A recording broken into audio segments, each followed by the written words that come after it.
होतं, कारण बऱ्याचशा गोष्टी ह्या आम्हाला माहीत नसतात आणि लिगल साईडवरनं बऱ्याचशा गोष्टी तुम्ही खूप खूप क्लिअर केलेल्या आहेत. पुन्हा एकदा धन्यवाद आणि असाच सपोर्ट आम्हाला मिळत राहू देत हीच श्रींच्या चरणी प्रार्थना. धन्यवाद.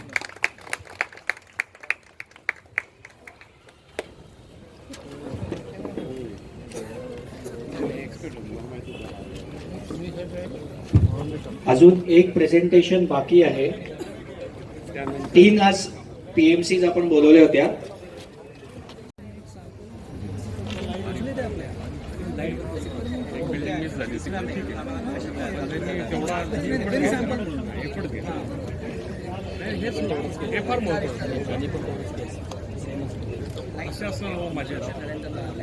गौडेकर कसे आहे ते recently they have started to as a PMC. ते ॲज अ इंडिव्हिज्युअल आर्किटेक्ट करतात.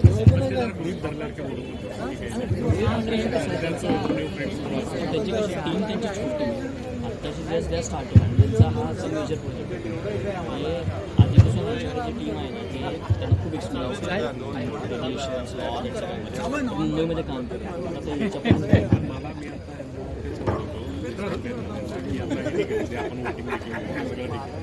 कसं आहे की जरी 251 मेजॉरिटी लोकशाही सगळं जरी म्हणलं तरी governing body should talk with everyone. तीनच आहे. 3 वाजता रँडमली काहीतरी एक शेवटी कमिटीला काहीतरी ऑथॉरिटी पाहिजे. असं मला वाटतं. जास्त मायक्रो लेवलला काय आहे तुम्हाला एक सांगतो किती डीप जायचं त्याचं पण एक टाईमलाईन असतं. मान्य आहे ना मला, पण कसं तीनच आहे. प्रतीक नगरच्या सगळ्या मेंबर्सचं हार्दिक स्वागत. मी architect Devendra Dhere, DD architects ही आमची प्रोजेक्ट मॅनेजमेंट कंपनी. पुण्यामध्ये जवळपास 350 प्रोजेक्ट्स झालेले आहेत. पुणे, मुंबई, ठाणे, कल्याण, मीरा रोड या ठिकाणी कामं सुरू आहेत. जवळपास पुण्यामध्ये 60 प्रोजेक्ट्स कंप्लीट झालेले आहेत. सो जस्ट मी माझ्या टीमची एक इंट्रोडक्शन पहिले करून देतो. सो आमच्या डीडी आर्किटेक्ट्समध्ये इथं थोडं झूम कर आर्किटेक्ट्स आहेत. मी स्वतः अर्बन प्लॅनर आहे, MTech urban planner gold medalist. So आम्ही बिल्डिंग्स बरोबर शहरं सुद्धा डिझाईन करतो. महारेरा कन्सल्टंट आहेत स्वानंद ढोणसे सर, ज्यांनी पूर्ण महाराष्ट्राला 2016 साली महारेरा कायदा दिला. त्याच्यामध्ये सरांचा फार मोठा वाटा आहे. त्याच्यानंतर स्ट्रक्चरल कन्सल्टंट सतीश मराठे सर आहेत. ते थोड्याच वेळात आपल्याला व्हिडिओमध्ये जॉईन होतीलच. सतीश मराठे सरांचा आज स्ट्रक्चरल क्षेत्रातला 40 वर्षाचा अनुभव आहे. जुना चांदणी चौकाचा ब्रिज त्यांनीच बांधला होता, जो पडू इच्छित नव्हता. सो ते स्ट्रक्चरल ऑडिटिंगचं काम सगळं बघत असतात. त्याच्यानंतर रिअल इस्टेट फायनान्स कन्सल्टंट आहेत, हाऊसिंग डिपार्टमेंटचे एक्सपर्ट्स आहेत. ठिगळे सर सगळं आमचं काम बघत असतात. चार्टर्ड अकाउंटंट रवी नेवाटिया सर आहेत की आज ज्यांचा रिअल इस्टेट फायनान्स कन्सल्टन्सी मधला त्यांचा जवळपास 35 वर्षाचा अनुभव आहे. थोडं पुढे घे. Madhav Soman sir, advocate Madhav Soman sir एक 5 मिनिटात जॉईन होत आहेत. सो त्यांचा कोऑपरेटिव्ह डिपार्टमेंट मधला 30 वर्षाचा अनुभव आणि रिडेव्हलपमेंट मधला सुद्धा 30 वर्षाचा अनुभव आहे. मी स्वतः आर्किटेक्ट देवेंद्र ढेरे, PMRDA आणि PMC वरती पॅनल आर्किटेक्ट म्हणून आहे. स्मार्ट सिटीज पुणे आणि सोलापूर ह्याच्यावरती काम करतो. रिलायन्स इंडस्ट्रीज प्रायव्हेट लिमिटेड वरती मी पॅनल आर्किटेक्ट म्हणून काम करतोय. इस्कॉन हरे राम हरे कृष्णा ही जी वर्ल्ड वाईड संघटना आहे तिचा मी पॅनल आर्किटेक्ट आहे. पोद्दार इंटरनॅशनल स्कूल, ज्यांच्या आज भारतभरामध्ये 180 स्कूल्स आहेत, सो त्यांचा सुद्धा पॅनल आर्किटेक्ट म्हणून मी काम करतोय. सो असा हा आमचा टोटल डेटा आहे. नेक्स्ट. ऍडव्होकेट सुनीता पागे आणि धनंजय आडकर सुद्धा आमच्या बरोबर काम करतात. बेसिकली इंडिव्हिज्युअल डॉक्युमेंटेशन मध्ये सोसायटीमध्ये थोडासा अभाव असतो. सो त्याचं क्लेरिफिकेशन घेणं, त्याची स्क्रुटिनी करणं, त्याचं काम हे दोघं जण करत असतात. नेक्स्ट. सतीश मराठे सर झाले, स्वानंद ढोणसे साहेब झाले, रवी नेवाटिया सर झाले. Next. Mister Chandrashekhar Thatte sir आज आहेत इथे. यांचा प्रोजेक्ट मॅनेजमेंट मधलाच जवळपास 45 वर्षाचा अनुभव आहे. सर स्वतः सिव्हिल इंजिनियर आहेत आणि बेसिकली त्यांची UK मधली डिग्री आहे, बराच मोठा प्रोफाईल त्यांचा आहे. त्यांचे चार्टर्ड सर्वेअर आहेत, UK मधली डिग्री आहे, USA मधली डिग्री आहे आणि मोठमोठे टाटा हाऊसिंग, शापूरजी पालवजी यांसारख्या मोठ्या कंपन्यांमध्ये त्यांनी प्रेसिडेंट म्हणून जॉब केलेला आहे. आणि आता त्यांची टेंडरिंग ह्या क्षेत्रामध्ये फार मोठा अनुभव आहे. त्यांच्या टेंडरला कोणी चॅलेंजेस देऊ शकत नाही. पुण्यामध्ये आज आम्ही ज्या काही मोठ्या स्कीम्स केल्या, 1.5 लाख स्क्वेअर फुटाचा प्लॉट असो, 2 लाखाचा असो किंवा 3 लाख स्क्वेअर फुटाचा असो, सो त्याच्यामध्ये जे मेन टेंडरिंग आस्पेक्ट्स येतात ते सर सगळं स्क्रुटिनी करून देत असतात. सो त्याच्यात त्यांचा मोठा सिंहाचा वाटा आहे. नेक्स्ट, बाकी ही सगळी आमची इन हाऊस टीम आहे. जवळपास 30 जणांचा स्टाफ फक्त पुण्यामध्ये रिडेव्हलपमेंट मध्ये काम करतो आहे. नेक्स्ट, पुढे सर, वर घे, वर ढकल फक्त. हा, सो प्रत्येक प्रोजेक्ट जो आम्ही समजा 300 प्रोजेक्ट केले, थोडं खाली, जे काही केलेले आहेत ते का सक्सेसफुल झाले, कुठलीही एक स्कीम सुद्धा लिटिगेशन मध्ये अडकलेली नाही. तर प्रत्येक प्रोजेक्टला एक वेगळा प्रोजेक्ट कोऑर्डिनेटर असतो, ज्याचा मोबाईल 12 तास चालू असेल, सकाळी 9 वाजल्यापासून रात्री 9 वाजेपर्यंत. पुढचं घे. आवर सक्सेस रेशो हा 100% आहे. 0 litigations, maximum offers from the reputed and reliable developers. आतापर्यंत 130 ते 165% पर्यंतच्या ऑफर्स आम्ही सोसायटी धारकांना मिळवून दिलेल्या आहेत. नेक्स्ट, सो आमच्या व्हिजन काय आहे कंपनीचं, बेसिकली ते तुम्हाला सांगतो की रिव्होल्युशनलायझिंग रिडेव्हलपमेंट विथ ट्रान्सपरन्सी. म्हणजे ट्रान्सपरन्सी हा सर्वात मोठा घटक आहे की ज्याच्यामुळे आपण आपल्या प्लॉटचं पोटेन्शियल एक्सप्लोर करू शकतो आणि डेव्हलपरकडनं जास्तीत जास्त ऑफर आपण मिळवून घेऊ शकतो. Mitigating risk at each step. आपण 1% सुद्धा रिस्क आपल्या रिडेव्हलपमेंट प्रोसेसमध्ये घेत नाही. सायंटिफिक ड्राफ्टिंग, वेटिंग, अॅनलायझिंग, स्क्रुटिनी आणि इन्स्पेक्शन सोमण सर करतच असतात. इनविजन a better home with technical know. It's about design and not density.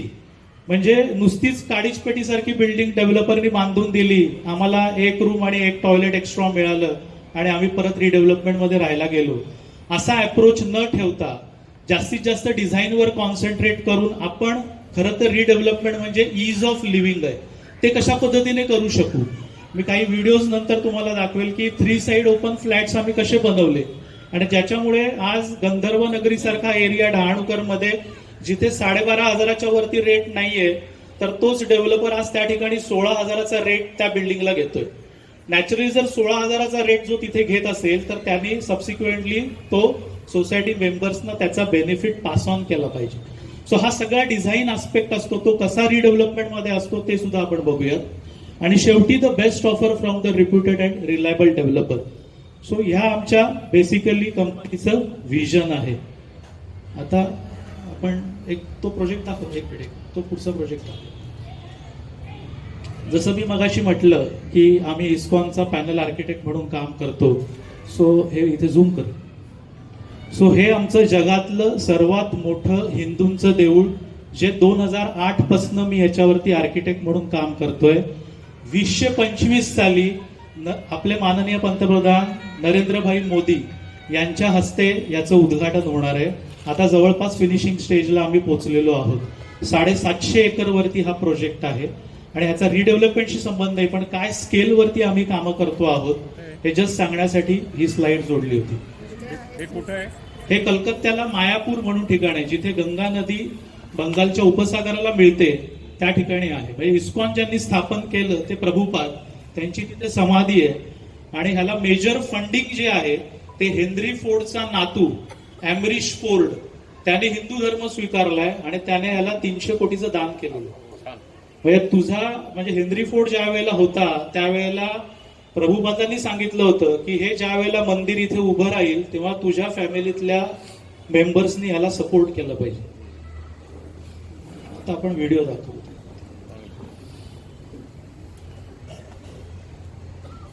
एक जस्ट ही लाईट बंद करता येईल का?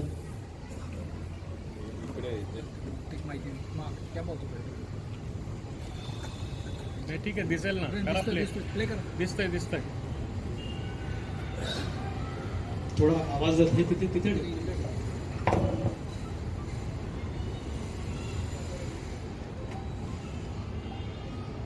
तो ऑन केलंय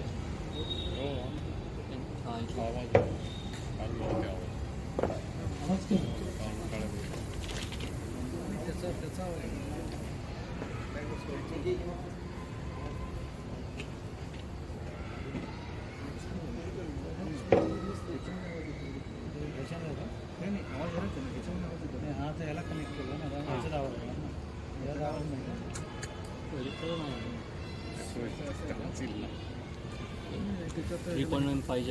स्पीकर असतो ना ऑडिओ आउटपुट नाही दिलेला त्याला जाऊ दे, आवाज राहून द्या, प्ले करा, चला छान आहे. आपल्याला लावायचं का मगाशी लावला तर तुम्ही ऑडिओच्या आपण त्याला लावला हा लावला तर मगाशी त्याला लावलं नाही कुठं लावला होता ऑडिओ ना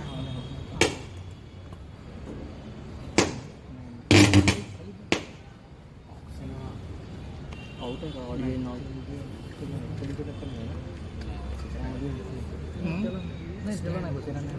खाली बघ नाही प्रेझेंटेशनला बंद कर बंद कर बंद हां बंद चला असू दे चालू द्या, चालू द्या. सो हे एक रिडेव्हलपमेंट मध्ये मोठं 40 वर्षापूर्वीचं झाड होतं, त्याला आम्ही कसं ट्रीट केलं, पण खरं व्हिडिओ ऑडिओ असतं तर त्याचा चालू नाही का तर तिथंच लाईक असं आहे ना, पण हे ह्याला कनेक्ट केल्यामुळे काय होतं सर? हां तो तिकडं हे होती मोबाईल मध्ये लाव का? पॅरलल लावा. ऑडिओ लावा व्हिडिओ इथून दाखवा, ऑडिओ मोबाईल एकच मिनिट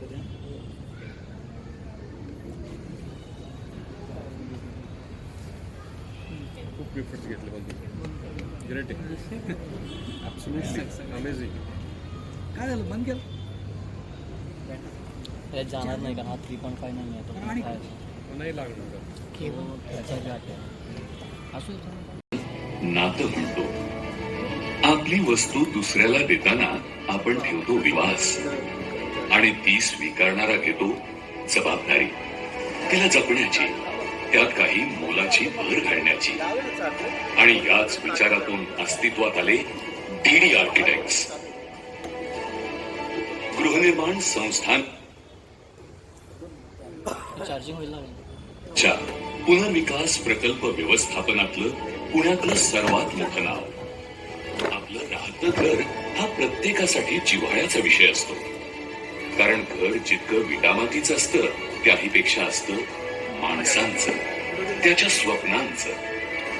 त्याची झालेली सवय, वर्षानुवर्षांच्या आठवणी मागे ठेवून ते कुणाकडे तरी सोपवायचं आणि तिथे नवं घर उभारायचं, तर त्यासाठी काम करणारे हातही तितकेच अनुभवी हवेत. डीडी आर्किटेक्ट्स मध्ये पुनर्विकास क्षेत्रातली अनुभवी आणि तज्ञ मंडळी आहेत, ज्यांच्यामुळे पुनर्विकासाच्या प्रक्रियेतले अडथळे दूर होतात आणि तुमच्या स्वप्नातलं घर सत्यात उतरतं. गेल्या काही वर्षापासून हाऊसिंग सोसायट्यांमध्ये रिडेव्हलपमेंट हा विषय मोठ्या प्रमाणात पुढे येतोय आणि तो लोकांच्या जिव्हाळ्याचा विषय आहे. या विषयामध्ये काम करणारी माणसं कमी आहेत आणि त्यात सुद्धा विश्वासाने काम करणारी माणसं फारच कमी आहेत. आणि पुण्यामध्ये रिडेव्हलपमेंट क्षेत्रात काम करणारं, पीएमसी म्हणून काम करणारं, कन्सल्टंट म्हणून काम करणारं डीडी आर्किटेक्ट, की ज्याचे देवेंद्र ढेरे हे प्रमुख आहेत, हे एक विश्वसनीय नाव आपल्याला सगळ्यांना माहीत आहे. सतीश मराठे कन्सल्ट इंजिनियर्स या नावाखाली 25 लाख स्क्वेअर फुटाच्या आसपास बरीच कामं आम्ही केलेली आहेत. कन्सल्टिंग व्यतिरिक्त कॉन्ट्रॅक्टिंगही करावं या दृष्टिकोनातनं ब्रिजेसची कामं करायचा मी विचार केला, कारण ब्रिज डिझाईन मी खूप केलेलं होतं. तर 25 एक ब्रिजेस मी बांधले 1982 ते 2002च्या दरम्यान. आणि त्यातले 2 ब्रिजेस जे लोकांना माहिती असतात, एक म्हणजे आळंदीचा जो ब्रिज आहे इंद्रायणी नदीवरचा, आणि दुसरा चांदणी चौकातला ब्रिज जो पडू इच्छित नव्हता. डीडी आर्किटेक्ट्स हे देवेंद्र ढेरे यांच्या बरोबर आम्ही बरीच कामं केलेली आहेत आणि त्या कामात आम्ही काय बघतो मुख्यतः की पहिल्यांदी जे काही टेनंट्स आहेत किंवा फ्लॅट ओनर्स आहेत त्यांच्या रिक्वायरमेंट आपल्याला कशा फुलफिल करता येतील आणि ती गोष्ट बघितल्यावर, कारण प्रत्येक फ्लॅट ओनरच्या रिक्वायरमेंट वेगळ्या असतात, त्या सगळ्या एकत्र करून ते वेगवेगळ्या मजल्यावर ऍडजस्ट करून शिवाय पार्किंग पण बसवावं लागतं. हे काम केवळ ढेरेसाहेब आणि मी हे एकत्र बसून करतो म्हणून होऊ शकतं. त्यामुळे आमच्या बहुतेक प्रोजेक्टमध्ये लोकांना पार्किंग हा प्रॉब्लेम उरत नाही की जो रिकन्स्ट्रक्शन मध्ये बऱ्याच वेळा येऊ शकतो तुम्हाला. डीडी आर्किटेक्ट्स सध्या मुंबई, ठाणे, कल्याण, वसई, मीरा रोड आणि पुण्यातल्या 300हून अधिक सोसायटीज मध्ये काम करत आहे. त्यापैकी 65 प्रकल्प यशस्वीरित्या आम्ही पूर्णही केले आहेत. पुनर्विकास होण्याआधी रहिवाशांना तात्पुरत्या दुसऱ्या ठिकाणी स्थलांतरित केलं जातं. यातल्या सगळ्या जुनी इमारत बिल्डिंग पाडून आमच्या तिथे आहेत. नवी इमारत उभी राहते, ज्यात अतिरिक्त सोयी सुविधाही समाविष्ट असतात. हे सगळं काम एका विश्वासू, प्रतिष्ठित डेव्हलपरकडे जाईल असा विश्वास निर्माण होणं गरजेचं असतं. गेली काही वर्ष मी डीडी आर्किटेक्ट्स बरोबर या रिडेव्हलपमेंटच्या क्षेत्रात काम करतो. कुठल्याही सोसायटीचं रिडेव्हलपमेंट करत असताना त्याच्यामध्ये लिगल आस्पेक्ट जे असतात ते बघण्याचं काम माझं असतं. मुळामध्ये सोसायटीचं टायटल क्लिअर आहे की नाही हे आम्ही चेक करून घेतो. समजा त्याच्यात काही कमी जास्त असतील, काही उणीवा असतील, तर त्या उणीवा कशा पद्धतीने भरता येतील हे मार्गदर्शन आम्ही संबंधित संस्थेला, त्याच्या पदाधिकाऱ्यांना, त्याच्या मेंबर्सला करतो. त्याचप्रमाणे इंडिव्हिज्युअल मेंबरचे काही प्रॉब्लेम असतील टायटलमधले तर तेही आम्ही मार्गदर्शन त्यांना करत असतो. हे झाल्यानंतर डेव्हलपर सिलेक्ट करताना किंवा ही रिडेव्हलपमेंट प्रोसेस करत असताना शासनाचे जे निर्णय आहेत, हायकोर्ट, सुप्रीम कोर्टाची वेगवेगळी जजमेंट्स आलेली असतात, त्या जजमेंटच्या अनुषंगाने रिडेव्हलपमेंटमध्ये काय काळजी घेतली जावी की ज्यामुळे ती रिडेव्हलपमेंट सुकर पद्धतीने आणि विना अडथळा पूर्ण होईल. त्यामुळे ह्याच्यामध्ये काम करत असताना प्रत्येक सभासदाला, प्रत्येक फ्लॅट होल्डरला विश्वास निर्माण होणं गरजेचं असतं आणि तो विश्वास डीडी आर्किटेक्टच्या माध्यमातून पीएमसी म्हणून काम करत असताना आम्ही कायम निर्माण करत असतो. माझं वैशिष्ट्य रेरा कायदा आहे. आज मी तिला माझ्याकडे 250हून अधिक प्रोजेक्ट आहेत जिथे आम्ही रेरा रिलेटेड वर्क पाहतो, रेरा रिलेटेड कंपायलन्सेस पाहतो, RERA related rules and regulations पाहतो. देवेंद्र ढेरे डीडी आर्किटेक्ट्स बरोबर काम करताना पुनर्विकास प्रकल्पातील जो रेराचे कंपायलन्सेस आहेत, जे रेराचे रूल्स अँड रेग्युलेशन्स आहेत